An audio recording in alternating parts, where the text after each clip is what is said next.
Welcome to Writing the Wrong Way, a podcast for readers who want something strange and exciting, and writers who need something new. If you want to support this podcast, please consider buying my new book, The National Gallery. I'm extremely proud of this book because it may be my best book, and it is certainly my most personal and heartfelt book. But just because I say it's heartfelt doesn't mean it isn't full of weirdness, like sonnets about Leatherface from the Texas Chainsaw Massacre and elegies for my dead iPhone. For a limited time, if you buy a copy of the National Gallery directly from me, I will sign it, and I will also send you a signed copy of my previous book, The Politics of Knives, for no additional cost. So you can order the book and get your free book with it at thenationalgallery.ca. That's thenationalgallery.ca. I'm also excited because it is my 10-year anniversary as an author.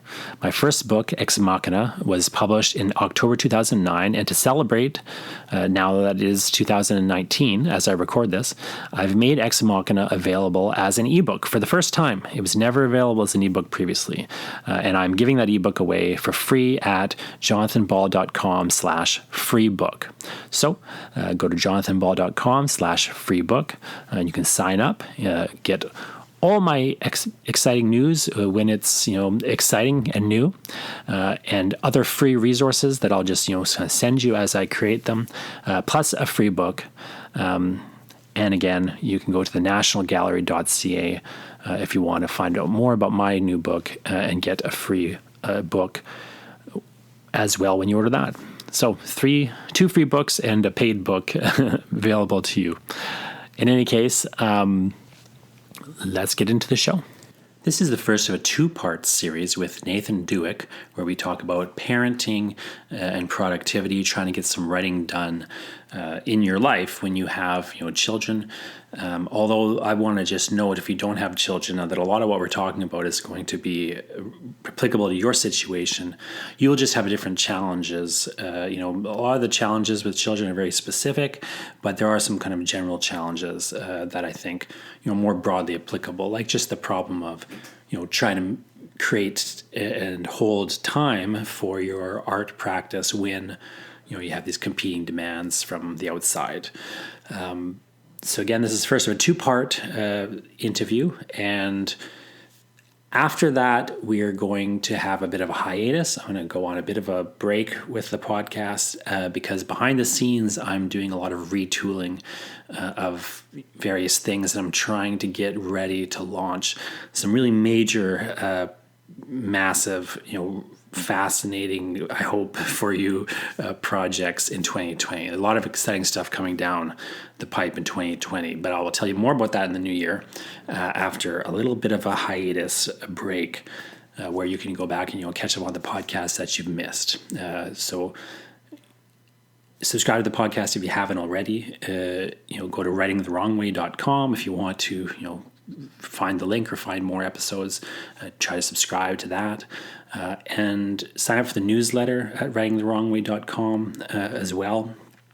And you'll be the first to hear, about some of the exciting stuff that I've got planned for 2020. But first, here is the interview. First of two parts, interview with Nathan Dueck. I'm talking to Nathan Dueck, and Nathan is the author of A Very Special Episode, among other books, but his new one is A Very Special Episode out of Woolsack and Wynne.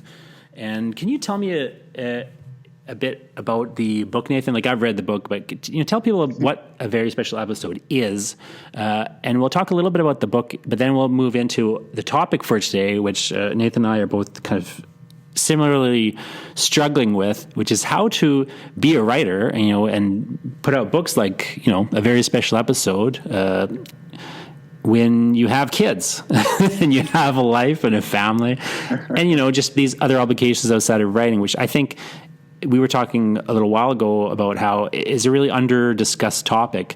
But even if you don't have kids, like, how do you get that writing to fit inside your life? But before we get to that, can you tell us about a very special episode? Well, we'll get to this in a second. Thank you, Jonathan, for having me. This is I'm a long time, first time, and it's a real privilege to be on the podcast. Now, when I am exercising, I'll hear my own voice in my ears. A very special episode is actually a really good hinge to talk about the issue of maintaining a writing practice while being a parent, because the book arose from my thoughts in the process of becoming a parent. So when my wife is named Sharon, I'm going to just call her Sharon from now on. When Sharon and I were considering having children, I had to spend a little bit of time thinking about what this meant to me, evaluating my relationship with my father in fear that I was going to have a boy. Wound up having two of them. And part of the evaluation process included what were the primary influences on me as a child that formed me into the barely functioning adult that I've become. And of them, fundamentalist / evangelical Christianity was number one, but close behind was television, because I was addicted to the tube at a very young age. It was a different time and place, and this was before the internet, so this was my portal into the world. And so in the process of, introspection, I spent some time watching the TV that I watched as a kid and realized there's a lot to mine here, and it's not just nostalgic good time reveling in the oldies.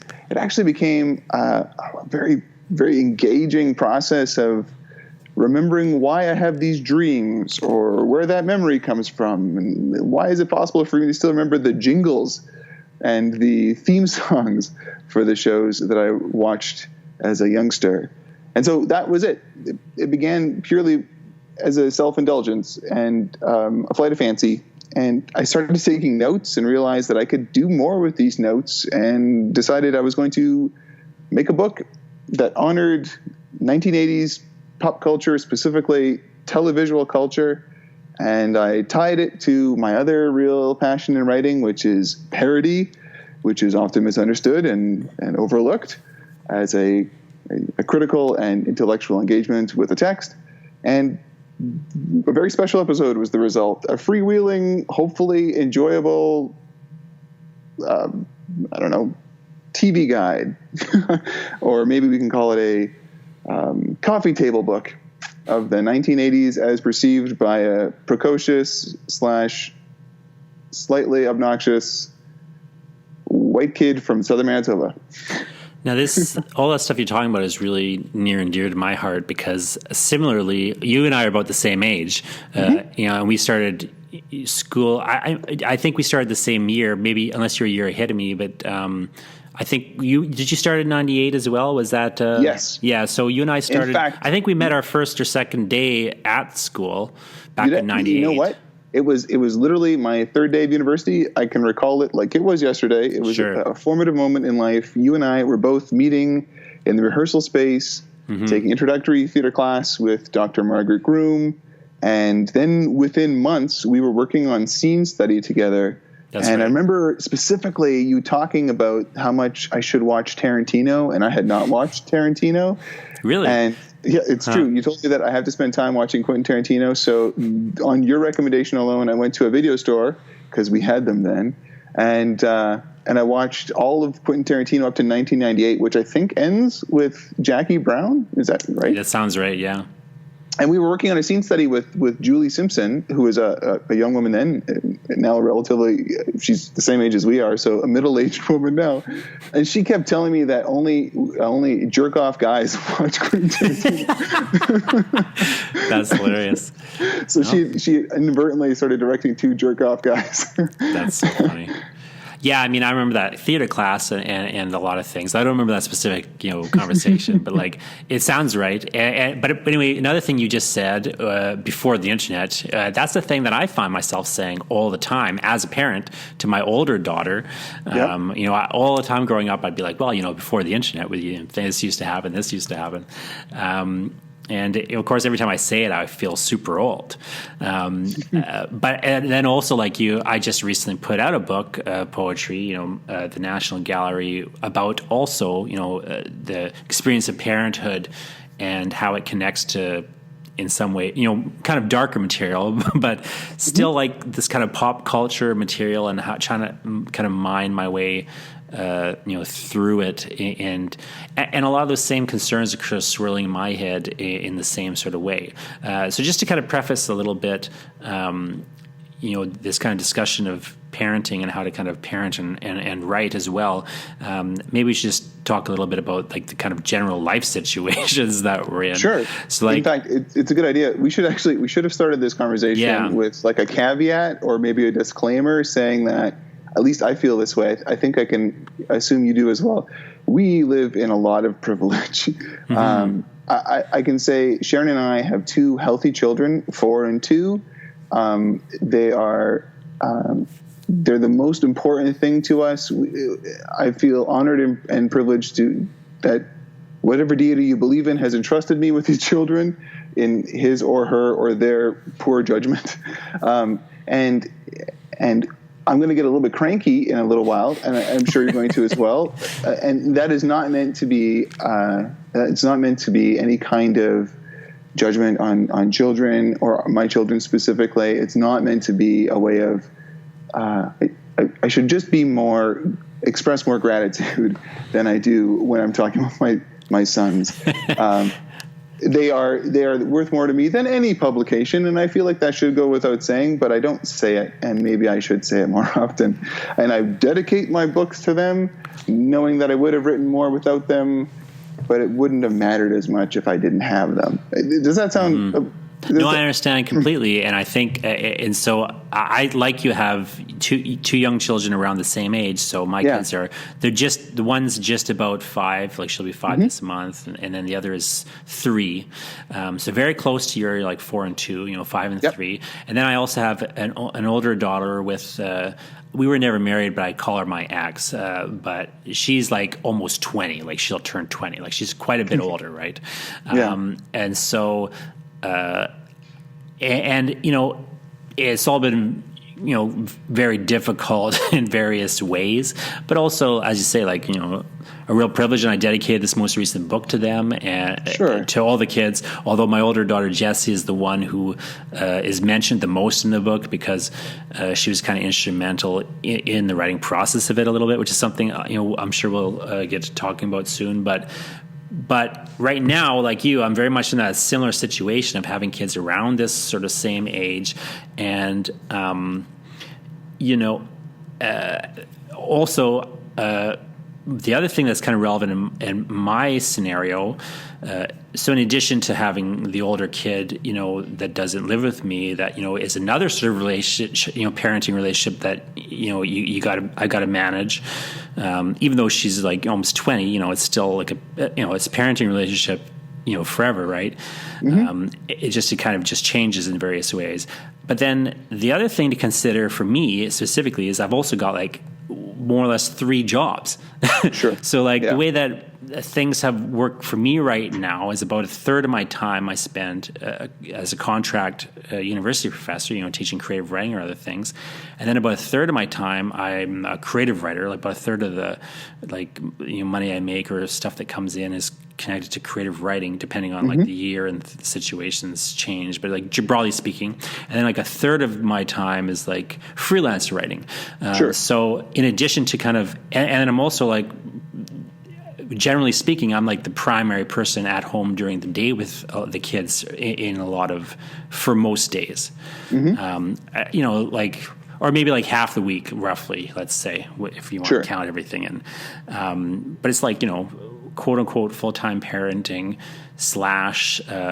/ working 3 part-time jobs. It's very fractured, which I think is just kind of go back to your point a little bit. Like, despite the glories and wonders of kids and the kind of absolute like privilege I have in various ways, it is very much a fractured life, and I think that.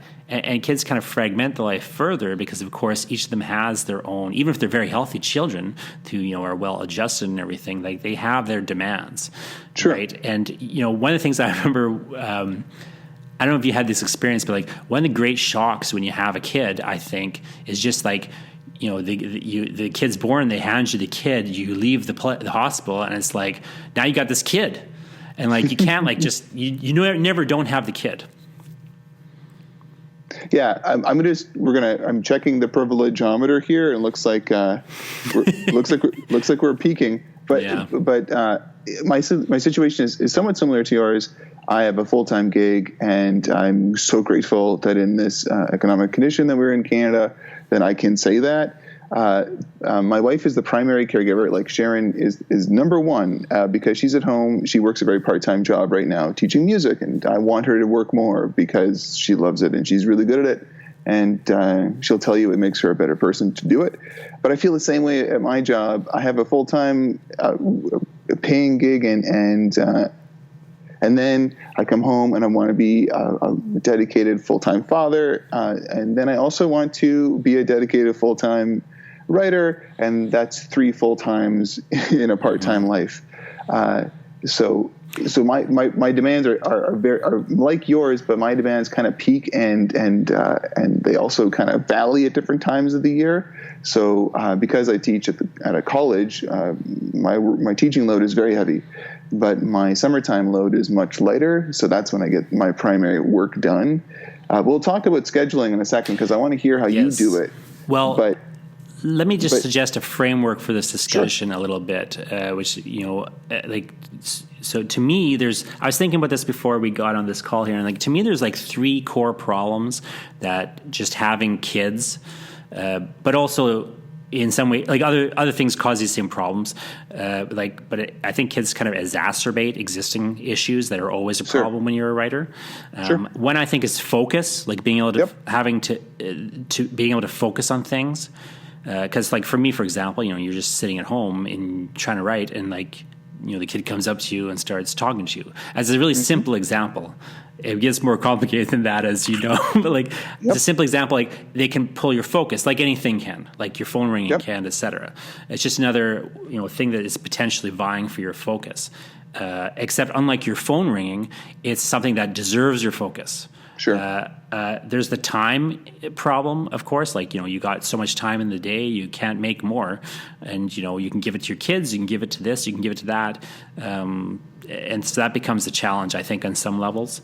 You got to focus to write. You got to make time to write. And you also, I think, in some ways, you got to be motivated to a certain degree to write. Like, sure. I think there's other issues. Maybe you can let me know if there's other big problems. Like, to me, the top 3 problems that I have as a writer are focus, time, and motivation. And I feel kids enter being a parent. I could definitely add more. Yeah. Well, what else would you add as like? I'll tell you. I don't mean to belabor the point because I think we have a pretty good schema for the rest of our conversation. But one of the issues that I found with having children is also my mental health. Not complaining. I don't want to sound like I'm whinging here, but my mental health has suffered in the sense that my insecurities have peaked at certain times. Sure. Especially when I see my children, both of whom are boys, behaving the way that I did, and then I realized, oh boy, they are genetically doomed because I gave them that. Like, I put that in there, and now they're stuck. And so I find, especially because I'm low on sleep and I feel my energy is flagging, that my insecurities kind of take over. So this may be maybe a Nathan thing, but insecurities are just that is number 1 with me right now. And so when I take a rejection from a journal or when I send out a publication and I don't hear back from them, there are more demonic voices in my head than there could ever be in any editing room because they keep telling me, you know what, you're only good at what you're doing. Don't try for anything else. But that's not a therapy issue that you can deal with, so I'll just put that in my pocket for now. Well, but I think it does connect to, now that you say that, I feel like I have a bunch of insecurity that is, exacerbated or comes out of parenting. But my insecurity is, I have a lot of insecurities, but they're more specifically related to parenting. Like, writing's a thing where I don't feel a lot of insecurity. I have almost like a unwarranted overconfidence with my writing. But I do feel a lot of anxiety that connects to it, and like a lot of insecurity. It's like different things, cause it. So like getting rejection doesn't bother me so much, but where it does kind of come into play is I worry about like the financial aspects of it, because all of a sudden I need, you got kids, like as you know, kids are incredibly expensive, and they get more and more expensive as they grow. Yeah. And it's just it is a situation where, like, maybe if when you're younger without kids, you can just survive on less money, is all there is to it. True. And in addition to just the survival rate at which you need like money coming in, you also have you want to be like not just surviving, like you want to be thinking ahead to like, could I afford to pay to make the life easier for my kid in university or whatever. So there's all sorts of things to consider or even you got to make a will now. So now you're thinking more about death. Like there's like weird ways I think that you're right. And like insecurity kind of comes in more concrete ways. Or as you say, you just start to see like your insecurities reflected in the kids in some way or what have you. But I feel like that parenting insecurity, like once you let insecurity in one door, it kind of starts to run rampant and and maybe connect to other things. So like when I get a rejection, that's a very good point. It doesn't necessarily bother me because I think the writing's bad, but I'll think like maybe it would be better if I could have worked harder on it, or maybe it would I'll be like worried that what if I don't sell any of this stuff? Where am I going to get the money for whatever, etc. Because I am in a situation where, on one hand, I'm very privileged that about 2/3 of my money is coming in from writing. But on the other hand, like it's not enough to make it all the time. Like it's very unpredictable when money comes in. Like it's very up and down. You're always at the mercy of the market in a manner of speaking. And if you're doing work like I am, where it's not necessarily the most marketable stuff in the first place, it can be difficult. No, you know what? I'm going to we'll put a footnote on this, and then we can like put a pin in it. Yeah. One of the issues that I found with maintaining a writing practice while attempting to be a good husband and father is also that I am unreasonably fortunate to be married to the woman who I'm married to. I don't understand how she continually looks into my eyes and doesn't regret saying I do. But one of the things she tells me about this to manage insecurity, but also to provide motivation, is that the work I do, the work that I think is really valuable, is also, it's partly for me in the sense that if I'm writing, I become a more engaged human being who is more perceptive and empathetic because I'm just part of the world. But also the work that I do, it really benefits the few people it does, but it benefits them greatly. So it's not like she keeps reminding me, don't worry about the sales, although I do worry about them. Worry about the fact that you're putting something into the world that you think actually makes the world a better place. And so I am enormously grateful for that, because when things get really dark and there's a black dog at the door, then I can recall Sharon reminding me of some of our priorities, and so then as a husband and father, I also want to reflect those priorities. I want to give her time to do the things that she thinks makes her a more engaged human being, but also try to encourage our boys are very small, but try to encourage our boys to keep that kind of focus in play, but also, to maintain a healthy class struggle and hate the rich. That's also part of our goal. Well, let's just kind of go back to you talked a little bit about kind of the mental health, connection, and how insecurity or maybe anxiety and other things play into the writing and, the parenting. I think one issue for me that it's just kind of get into like the problem and maybe a possible solution, is one thing that I find is a constant issue for me is that I always have, on one hand, I need to really kind of I really need to make the time for the writing, because I do think it's a valuable thing to be doing and a good use of my time. But at the same time, I want, to focus on my family. I don't want the writing to kind of get in their way and to take me away from them, too much and so on. And sometimes I have like an anxiety or insecurity around it, like, I'm being too selfish by taking the time to work on this thing. And it kind of it starts to erode my focus because I feel guilty for working on something. Because I've got that good old, Catholic guilt. If I'm enjoying it, it must be bad for me, right? Exactly. Precisely. But we call it Mennonite guilt at this house. The thing I have to remind myself a lot of the times is that if I can get the writing done and I get the writing in, I am like I don't worry as much in general. Like that stuff's out of my head. I sleep better because I don't have stuff wheeling through my head all the time. I can be more present with my family because I've spent my time getting that stuff out of my head. You know what I mean? Like there is like a side that I often will neglect, and I sometimes it helps just to remind myself of the fact that when I do the writing on a regular basis, I'm just a nicer person to be around.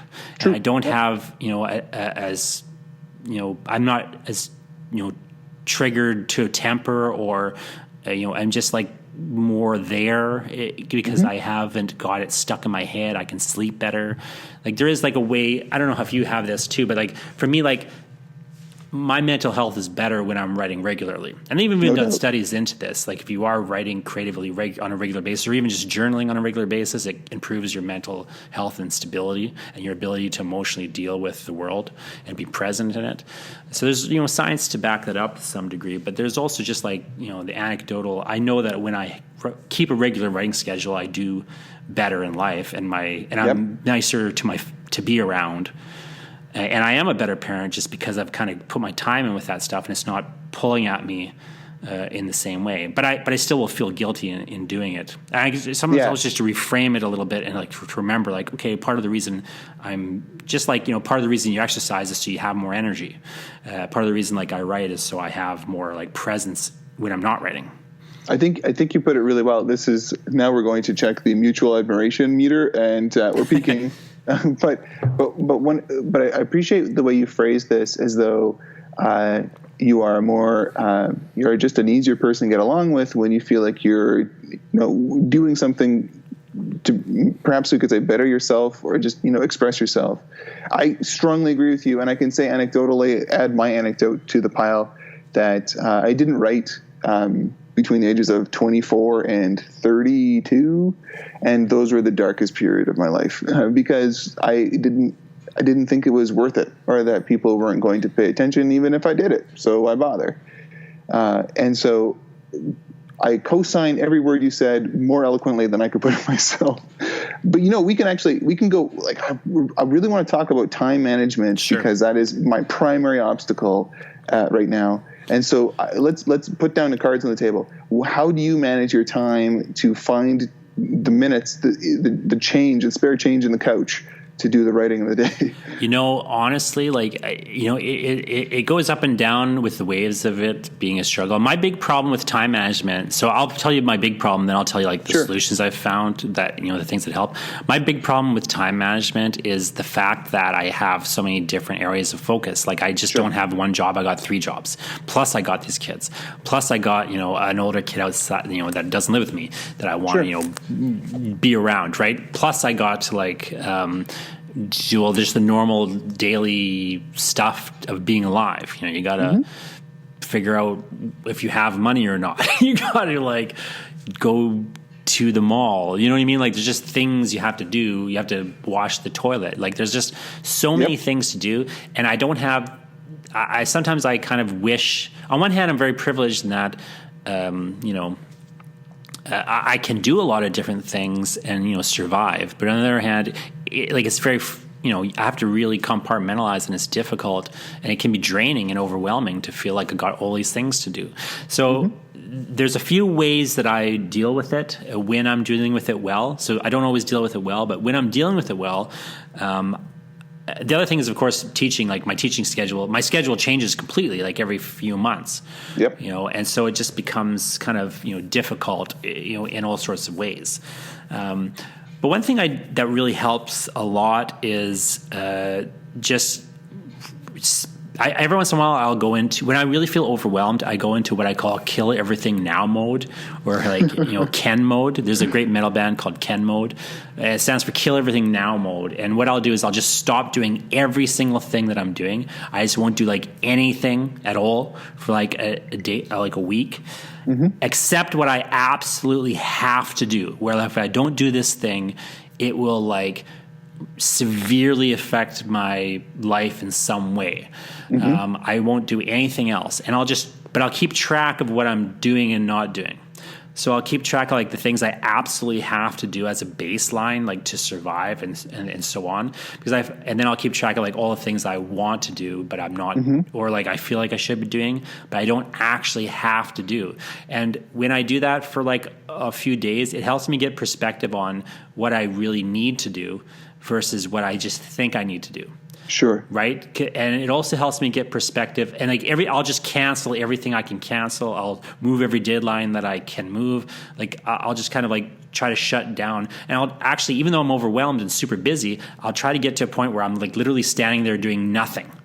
And just sitting there like thinking, okay, what do I do I actually have to do anything? Could I just do nothing?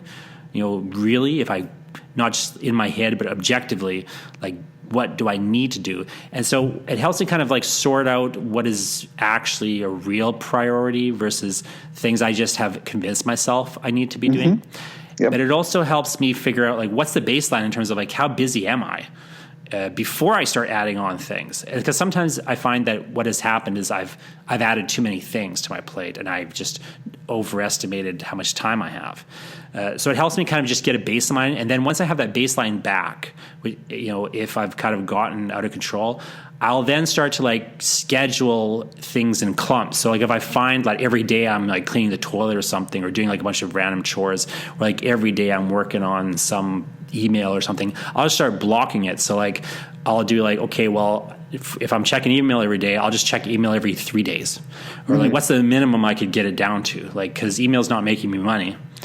You know what I mean? Or like something like that. Like if I'm teaching prep every like 2 days or something, I'll just say, well, what if I just did all my teaching prep on a Monday morning and I don't do any other thing? So like right now I'm doing this recording podcast with you. So this is the first of like a group of podcast recordings that I'm doing. But like every once in a while I'll sit there. This is like a related thing is like batching related tasks. So like I'm not doing this today super well, but what I do in the past is like I'll sit and I'll do like a bunch of like, I'll do like 10 recordings. Like I'll record like 2-3 months of podcasts, and then I'll just put them all up and schedule them all out, and then I won't think about podcasts for 2-3 months.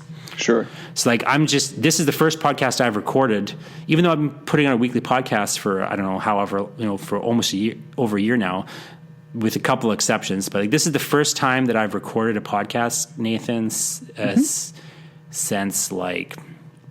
I recorded one about 2-3 weeks ago, just when it came to me. But otherwise, I haven't recorded a podcast since middle of October, I think. This better be a good one then.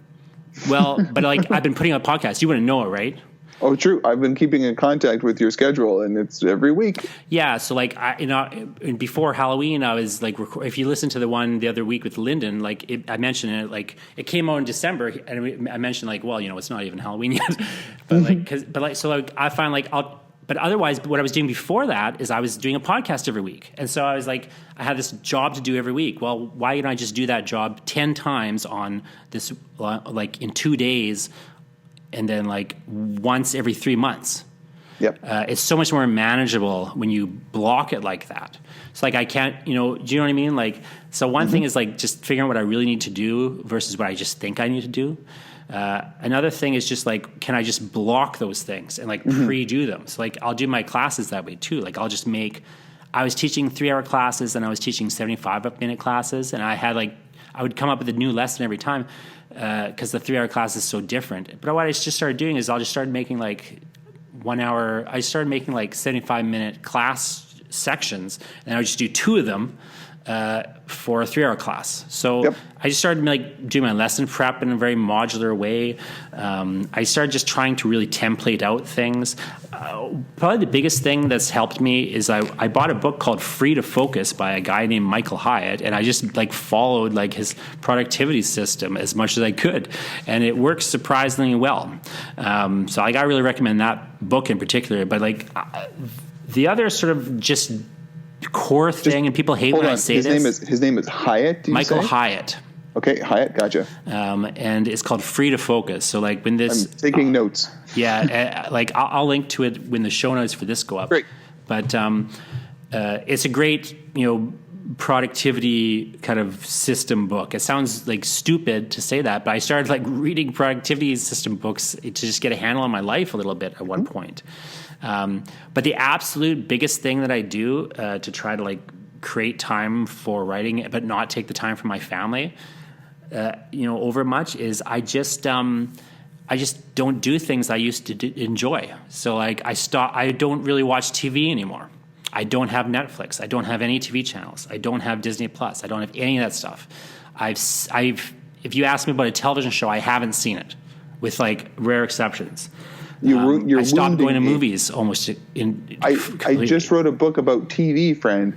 Yeah, but you wrote a book about 1980s TV, right? I'm now impaled vampire.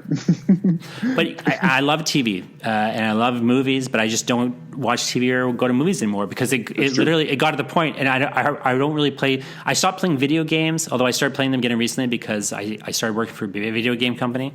Really? In a freelance job, yeah. So, but until then, I stopped playing video games for like 10 years almost. Like it just got to the point where I just like I could do 2 of 5 things. Mm-hmm. I could write, read, play video games, watch TV, watch movies, and I just cut out watch movies, watch TV, play video games. Yeah. So now I'm starting to move back into them a little bit.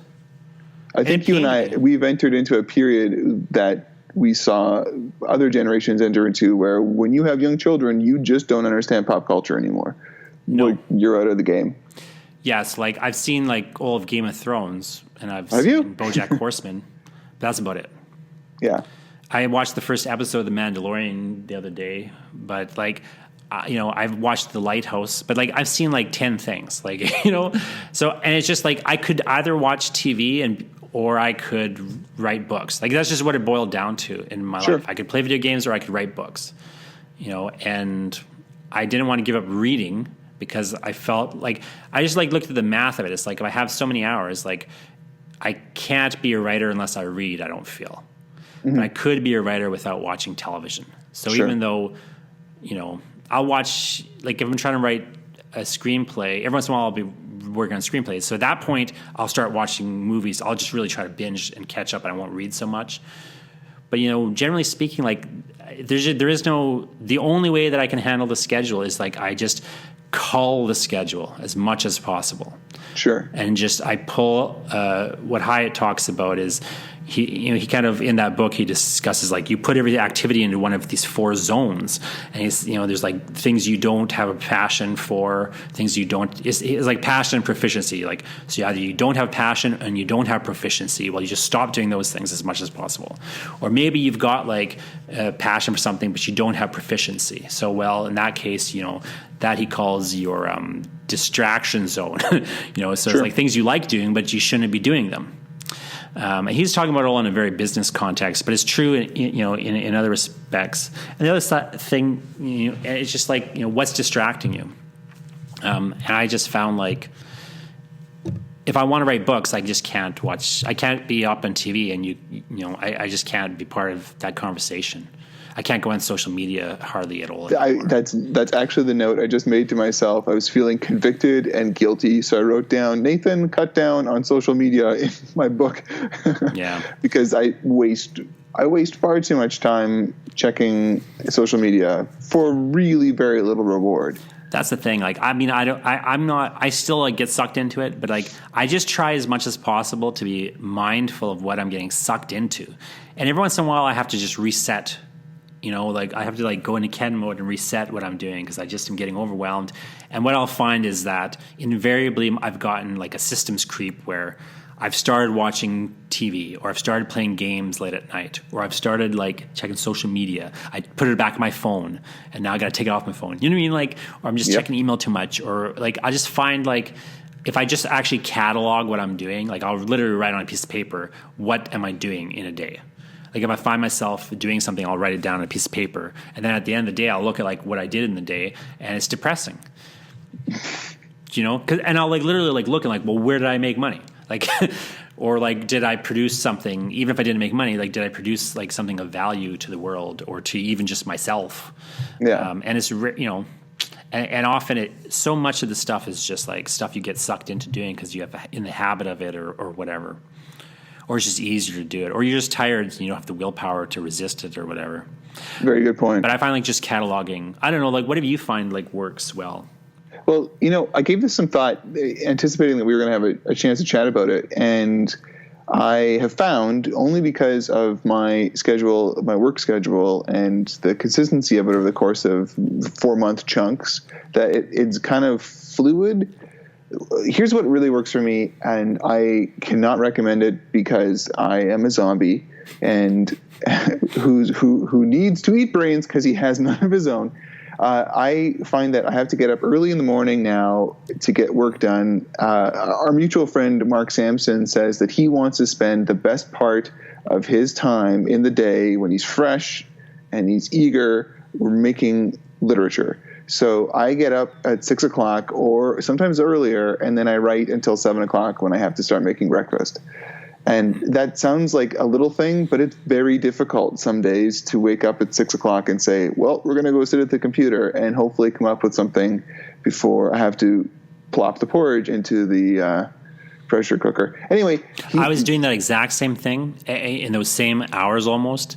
Yeah. And I fell out of it, but I'm trying to get back into it. But when I was in it, it was going great. It was way better. Now I'm out of it. And I'm trying to get back into it because I'm just I find it so much harder. And you fall into the trap. What I've fallen into lately is the trap of feeling like, I just should stay up longer. It's like, no, I should just go to sleep earlier and get up earlier because then that's at least. That's my solution. Yeah. I think you're 100% right. Like I was doing that and it was working great. And I just stopped. I just got out of the habit because I was staying up too late. But that's 5 hours in the working week. Right there. So I can't say that. 5 fresh hours, like you say, like when your mind's like good. It takes me a minute to wake up in the morning. I genuinely have to have coffee ready to go because I am not a morning person by nature, but I've become one by virtue of having children. Then I'll take my lunch hour at work, like the time I actually give myself to eat lunch. Usually it's at the computer anyway, but I'll try to give myself 50 minutes to a half an hour to write then. Just write down whatever I'm thinking or planning. It's not really productive work, but it's like planning, scheduling work where I'm thinking of outlining the next poem I want to write or what's the next concept I want to think about or something like this. That sounds so technical. Let's just talk a bit more about that though and get more technical. So because you talk about outlining. So I found this is a really a powerful thing for me too, as I've really gotten into outlining in the last few number of years, and I found that it has helped me immensely. I swear by outlining. It's just outlining and cussing around here. So can you talk a bit about how you would outline a poem in a general sense? Or even just maybe use an example if you don't mind. With my last book, with a very special episode, what I would do is, because about half of the poems are parody poems in that they write back to canonical, well-established poems you have to memorize if you're going to grade school, I would take that poem and I would break it down syllable by syllable, rhyme by rhyme, and that would be the way I'd outline for my response so it could emulate, literally fill in the spaces of the metrical construction of the previous work. So that's what I called outlining for those ones. There's a poem in my collection called The Church of Archie. The Church of Archie is a line by line, syllable by syllable, stress by unstressed rewriting of The Shield of Achilles by W.H. Auden. And it's a pretty ambitious poem. Like W.H. Auden didn't joke around, and I didn't want to either. So I wrote a silly poem about very religious comic books that I had to read as a child. And I just, the outline was, here's what Auden did. I'm going to break it down into its component parts. Here's what I'm going to do in response as a way to put on his suit and walk around with it for a while. So that was the outline for that. Now, when people hear me talk about that kind of thing, they have these objections, and one of the objections is, well, it sounds like I'm asking you how to save time. You're telling me do more work, but it actually saves you quite a lot of time, doesn't it? Sure. And you can do it when when you've only got 15 minutes. Yep. It doesn't require the same amount of focus to write an outline as it does to write those lines. It also eases my anxiety that if I start writing something, I'll never get to the end of it. I have a plan. And even if the plan changes, at least I can calm myself down, take deep breathing techniques to get to the end of my plan. So I'm telling you, and I tell my students, I don't want to sound so dogmatic as I am right now, but outlining is the only way to achieve your goals. It doesn't sound romantic, and students always make the wrinkly nose / eye rolling face when I tell them this, but it is, take it from this middle-aged Caucasian male, this is the way to get your work done. Yeah. Well, But then for other things, the outlining process is way different. Because the last book was a work of parody, I found that was the most effective way to outline. But for my next book, which is responding to an entirely different set of occasions of the 90s, I'm outlining by doing extensive research and just noting what I want to make sure I make a point of in the process of writing. So my outlines will range for one poem will range between 1 and 10 pages, and including footnotes and notes and citations, because I'm very fastidious about that kind of thing, just so I know that I know what I'm talking about. And then from that point on, I can feel confident that I have somewhere to go and that I know how to get there.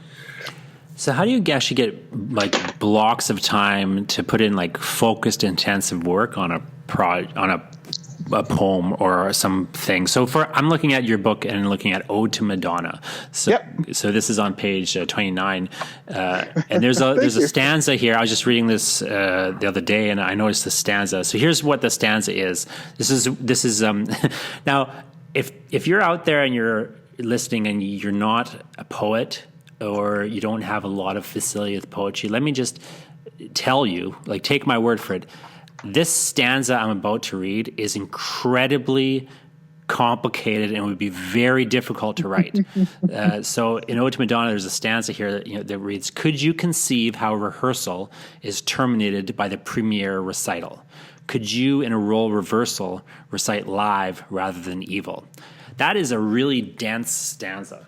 And you've got a lot of that kind of thing happening in terms of like, how the patterning is operating, and I look at that, maybe I'm wrong. Like I look at that and I think I could not have written that poem or that stanza without really having like a focused block of time.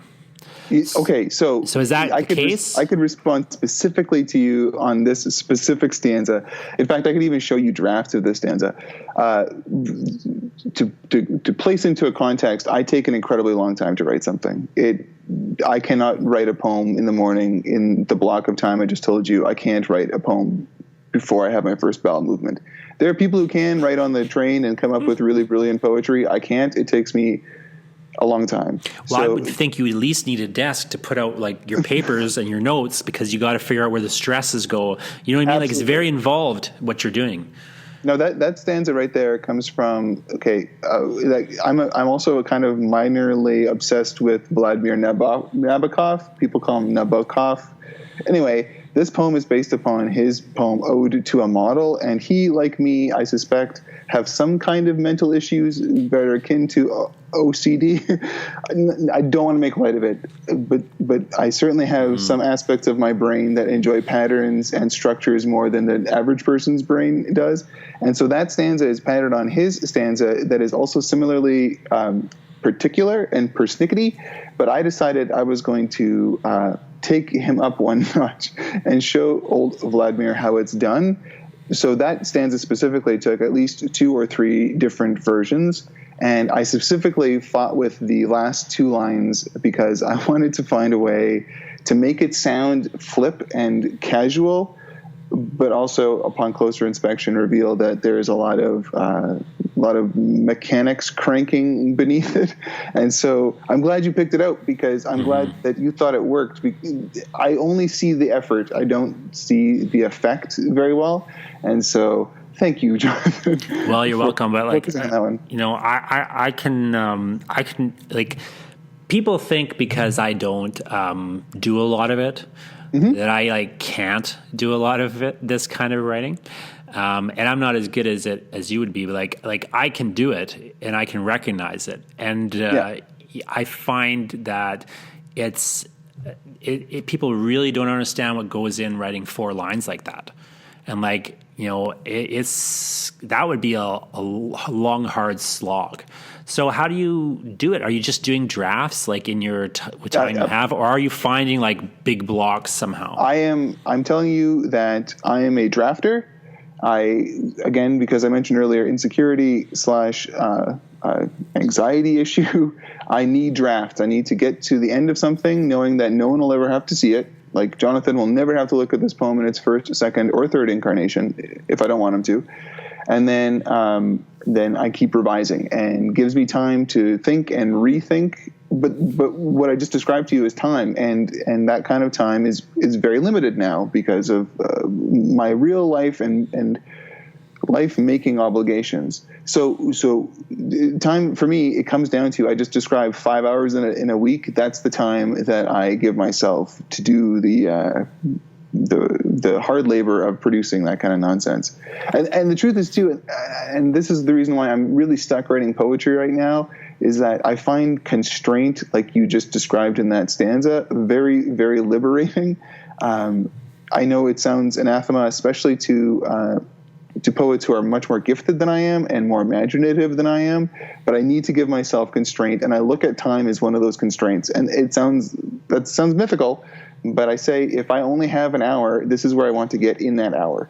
And that's my drafting process. It sounds like a technique that you're using there, which is you're sort of outlining and planning in these shorter pieces of time, so that when you have longer pieces of time, you're not just like now you know what you got to do. 100%. And so what happens is that every now and then I'll get an evening, because my children are very young and they'll be down by 7:00.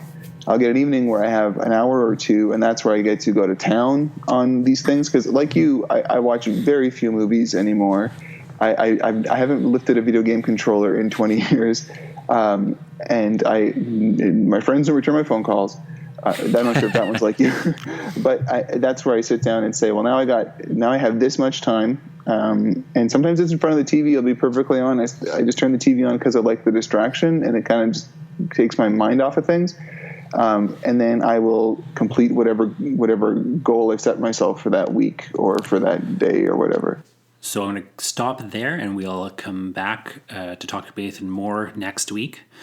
So make sure you're subscribing if you haven't already subscribed. Let people know about this podcast. Get ready for the new week's podcast next week, where we have more with Nathan Dueck, and keep writing the wrong way.